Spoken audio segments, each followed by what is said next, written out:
Hi, I'm Alex Gay. And I'm Kaisha Young. Welcome to the Monday Night Roar.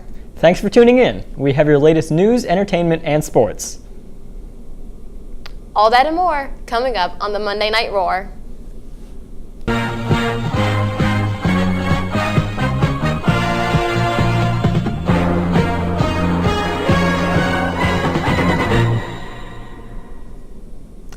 We have reports that a body has been pulled from Lake Hartwell this afternoon. They found the body around 3:30 p.m. and pulled the body at 5 p.m. The identity of the body remains unknown as the story is still developing, but sources state that he may have been a pledge of Sigma Pi Epsilon. Hey, all you Tiger fans, stand up for the protection of our mascot this week as we host Tigers Always Conservation Week, beginning with the kickoff event at 3 p.m. at Fort Hill tomorrow afternoon. There will be several events focused on the preservation of tigers in the wild, as well as awareness of the poaching crimes against them. Recent wildlife surveys show that there are around 3,200 tigers left in the wild, or roughly as many freshmen as we have here this year. Come out this week and show your support for tigers. Clemson suspended its online Title IX training program after students complained about the program asking inappropriately personal questions about their sex lives. The program is meant to prepare students for college by tackling issues students will most likely encounter. The mandatory training required students to answer questions about their drinking habits and how many sexual partners they've had. In spite of being told the questions were anonymous, students had to supply their student ID numbers. According to Campus Clarity, the company that administers the training, in its 3 years of running the program, this is the first year any problems have arisen. Campus Clarity notes in its policy that responses and student IDs are not connected in any way. Campus Reform, the program's website, released a statement Wednesday night saying the program's content will be further reviewed and revised. Clemson University Police Department's explosive detection canine, or bomb-sniffing dog, Doc, and his handler will be in room 118 of the Academic Success Center tomorrow from 12:30 to 1:30. Swing by to see some demonstrations and possibly get a photo op. The Arts Center of Clemson is holding an exhibit called Any Way You Want to Shake It, an artful investigation into salt and pepper sets. It will showcase regional up-and-coming ceramic artists as well as seasoned veterans. The artists all created non-traditional salt and pepper shakers that will be for sale. This week is the American Library Association's celebration of Banned Books Week. Our own Cooper Library will be having a banned book reading session this Wednesday from 1:30 to 3:30. There will also be a month-long display of banned and challenged books to the far right of the new bookshelf, and each book will have a label explaining why it is frequently challenged or banned. Stop by the display or visit the American Library Association's website for more information on banned books and Banned Books Week. Clemson junior Josh R.H. has been working with Redfern Health Center and the Clemson chapter of Campus Diabetes Network, or CDN for short, to start an on-campus diabetes support system. CDN now offers students the chance to attend monthly meetings which will be led by various health professions and Redfern employees. RH hopes to have guest speakers to teach interested students about the best ways to manage their diabetes. And now Gabby Bates with your sports. Hey guys, let's get straight into your sports. What a game it was. The Clemson Tigers took on the Florida State Seminoles Saturday in Tallahassee. The Seminoles were left to play with quarterback Sean McGuire after Jameis Winston was suspended for the game for making an obscene comment in the student union. The absence of Winston, though, did not stop the Seminoles from winning in overtime 23-17. The number 22 ranked Tigers put up a strong fight in the heartbreaking loss against the number 1 ranked Seminoles. Clemson beat the Seminoles in statistics, but it was the missed field goals and mistakes in the red zone that really cost the Tigers the game. Stout started off the game, but Deshaun Watson played most of the game, winning the quarterback starting position. Watson was 19 of 28 for 266 yards. Clemson's mistakes started off with overthrown snaps that then led to 2 missed field goals. The Clemson's defense held their end of the rope by sacking Sean McGuire 5 times and holding the Seminole defense to 318 total yards. The defense had 10 tackles for a loss of yards. The Seminoles only had 13 rushing yards on 27 attempts. Things began to look good for the Tigers until the last 2 minutes when Clemson's Jadar Johnson was able to intercept a pass by McGuire that put the Tigers on the 14-yard line. The Tigers had the game with only 1 minute to go, but Clemson's Davison fumbled and gave the Seminoles back the ball. The game then went into overtime with Clemson getting the first possession. The Tigers had a 4th and inches at the Seminoles 16, and Dabo called for the go. Watson set up in a 6-yard deep shotgun where Clemson's running back Adam Choice was taken out by the Seminole defense. The Seminoles came back with a TD to win the game. It was a very disappointing game for the Tigers, but they are back at it next weekend in Death Valley to take on the North Carolina Tar Heels. The South Carolina Gamecocks took on the Vanderbilt Commodores on Saturday to win 48-31. The Gamecocks were down 14-0 to Vanderbilt, but the Gamecocks were able to come back. Dylan Thompson threw for 237 yards and 4 total touchdowns.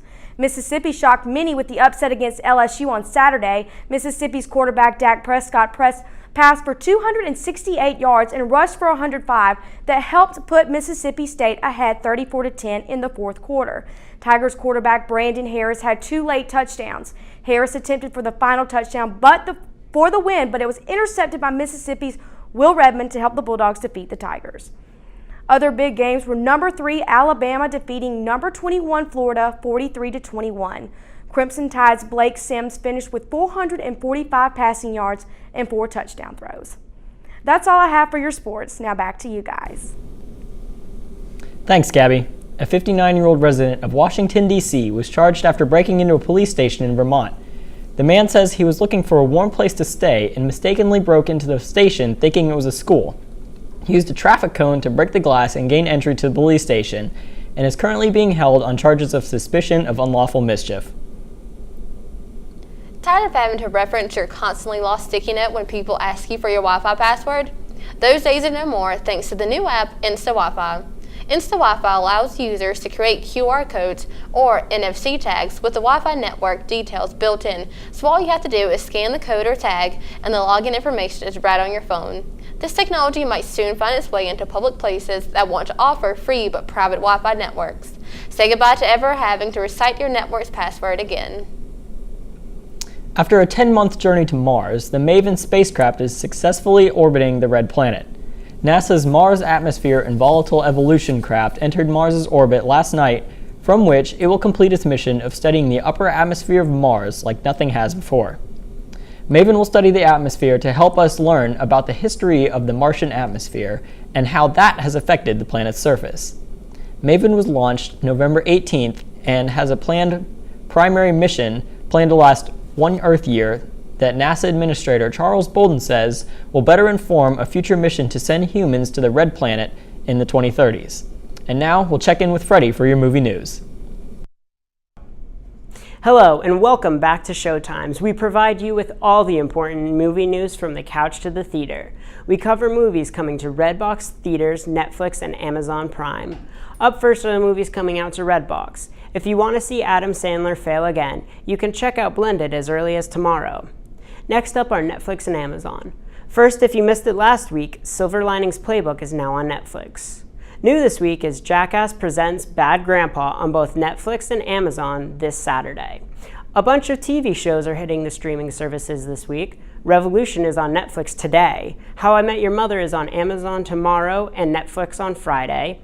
Parks and Rec is on Netflix this Friday, and Walking Dead is on Netflix this Sunday. In theaters this week, the kids' movie Box Trolls is about a human boy raised by trolls beneath the city streets who goes on an above-ground adventure to save them.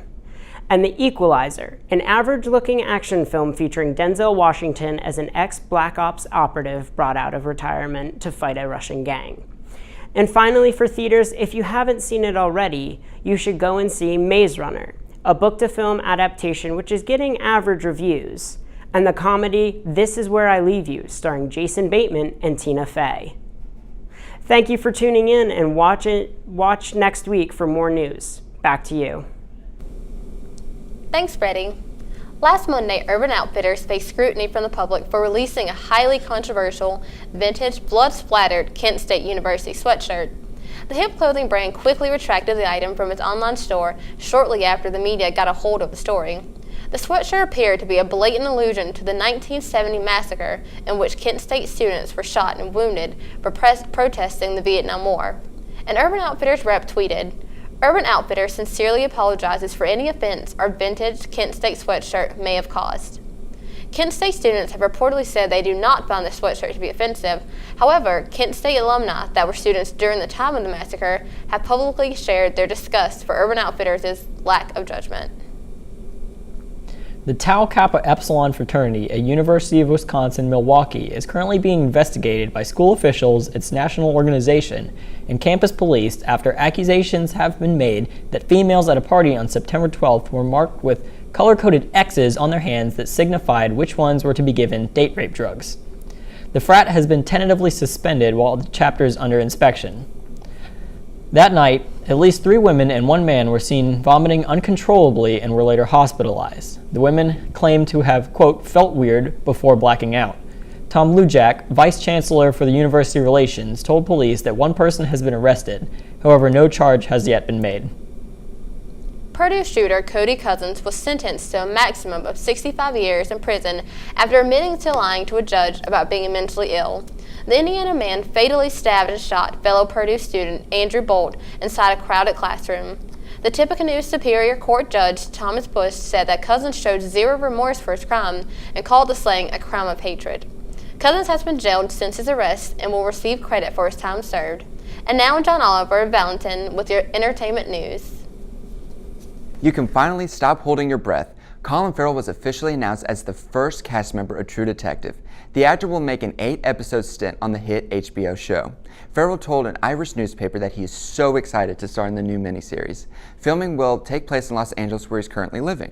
Other actors rumored to make appearances on the Emmy Award-winning show include Rachel McAdams, Elizabeth Moss, Taylor Kitsch, and Vince Vaughn. Do you miss the character Tywin Lannister from the Game of Thrones? Well, he's coming back from the dead. In last season's finale, we all saw him sit on a toilet and be flushed away from our screens for what we thought was forever. However, Charles Dance, who plays Lannister on the fantasy show, hinted at a revival of his character. The show will feature Tywin in a series of flashbacks as a youthful version of himself. The next season is set to premiere in 2015. Rumors have been swirling around Hollywood that Jennifer Lawrence and Chris Martin are dating. This past Saturday, Lawrence was seen in the VIP lounge rocking out at the Coldplay concert.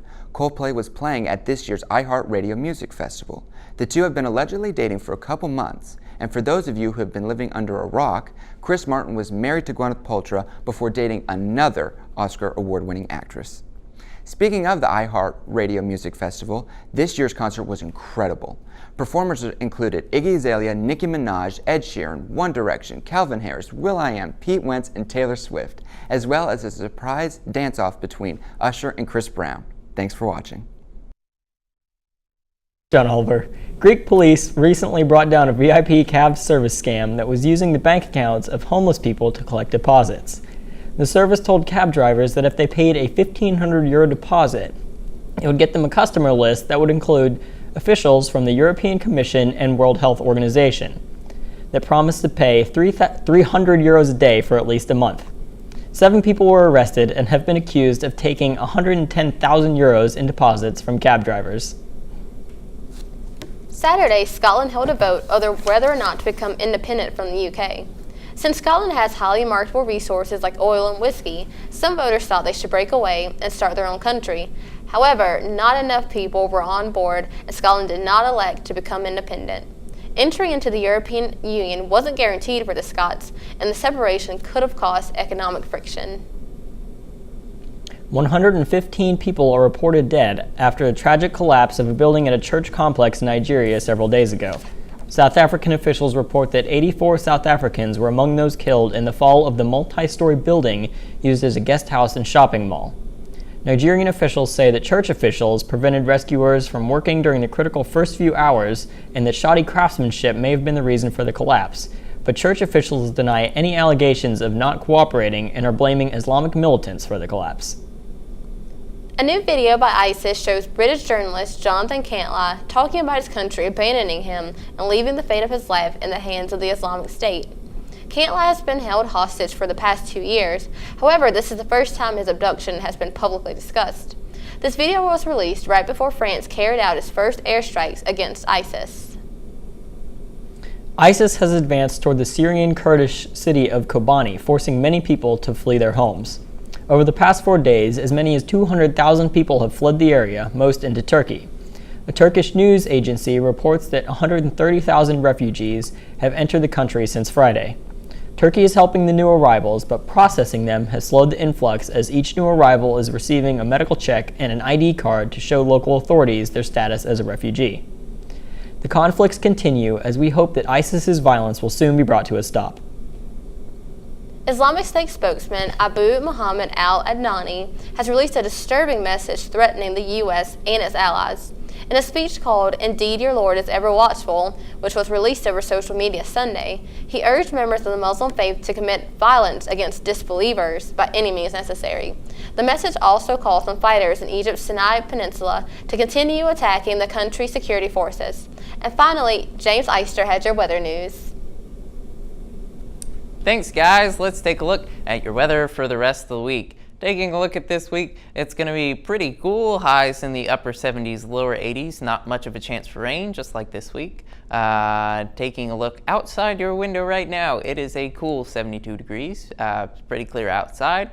Winds out of northeast at 4 miles an hour and humidity of 49%. Taking a look at your radar, we see we have a lot of rain and such stuff moving through the low country of South Carolina, as there is a low pressure, high pressure front manifesting itself over the Georgia-Florida border. But none of that is coming our way today or this week. Now for the joke of the day. I had a dream I was a muffler last night, and today I woke up exhausted. Now back to you. That's all for tonight. Thanks for joining us, Clemson. Be sure to like our Tiger Vision Facebook page and follow us on Twitter. Thanks again, Clemson, and have a great week.